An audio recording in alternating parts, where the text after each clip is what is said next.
Regulamentação da reforma tributária é votada pela Câmara. Deputados aprovam um projeto que detalha as regras de cobrança e o pagamento de alguns impostos e quais produtos devem pagar mais ou menos, além dos que devem ficar isentos.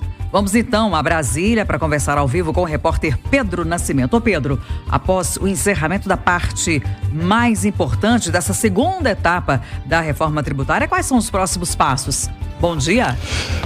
Bom dia também para você, Kátia. Bom dia, Eustáquio. Bom dia também para todo mundo que acompanha a Itatiaia. Bom, agora finalmente esse texto deixa o Congresso Nacional, abandona essa tramitação que já seguia, entre Câmara, Senado e Câmara, e finalmente segue direto para a mesa do presidente Luiz Inácio Lula da Silva para que seja sancionado, ainda com a possibilidade de vetos que, caso aconteçam, ainda deverão ser analisados pelo Congresso Nacional. Mas isso são as etapas futuras, porque o que aconteceu ontem foi a aprovação desse projeto, um projeto histórico que trata sobre a reformulação do sistema tributário brasileiro em um processo de transição que começa a partir de 2026 e vai até 2033. Em relação ao texto que foi aprovado no Senado na semana passada, houve um corte e também redução de benefícios de bens e serviços que haviam sido aprovados. Essas mudanças que foram promovidas pela Câmara atingem, por exemplo, os refrigerantes e também os serviços de saneamento que tinham sido incluídos em uma alíquota menor,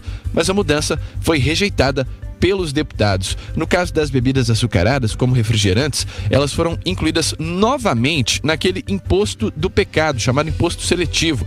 Produto, no texto que foi apresentado pelo senador Eduardo Braga, do MDB do Amazonas, que foi o relator da matéria no Senado, ele havia sido apresentado como uma alíquota reduzida, mas ele foi retirado durante a votação na CCJ do Senado, e a regulamentação prevê uma alíquota maior, ou seja, ao contrário do que previa o senador Eduardo Braga, para produtos que sejam prejudiciais à saúde e ao meio ambiente. Houve uma pressão também muito grande de diversos setores e, portanto, os refrigerantes, as bebidas açucaradas, passam a ser incluídas no chamado imposto do pecado. O saneamento básico também saiu da tributação reduzida e, assim como outros pagamentos envolvendo água, luz e esgoto, também terá uma tributação reduzida, mas menor do que havia sido estipulada pelo Senado. Água mineral, biscoitos, bolachas, tudo isso também saiu da lista com a alíquota reduzida em 60%. A gente tem a tapioca e o mate, que foram mantidos na cesta básica com imposto zero,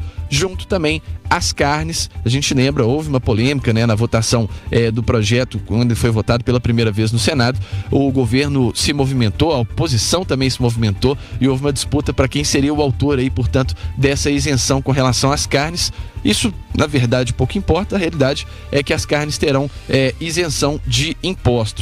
O projeto, a gente lembra, regulamenta diversos aspectos da cobrança do imposto sobre bens e serviços, o IBS, e também da contribuição sobre bens e serviços, o CBS, e também o imposto seletivo, que vão substituir o PIS, a COFINS, o ICMS e o ISS, e também parcialmente o IPI, que são impostos que já são cobrados aos brasileiros pelo governo. Esse novo modelo de tributação sobre o consumo passará por um período de testes e transição a partir de 2026, e a alteração completa do sistema tributário só se dará em 2033, quando definitivamente serão extintos os atuais ICMS e também o ISS. Kátia.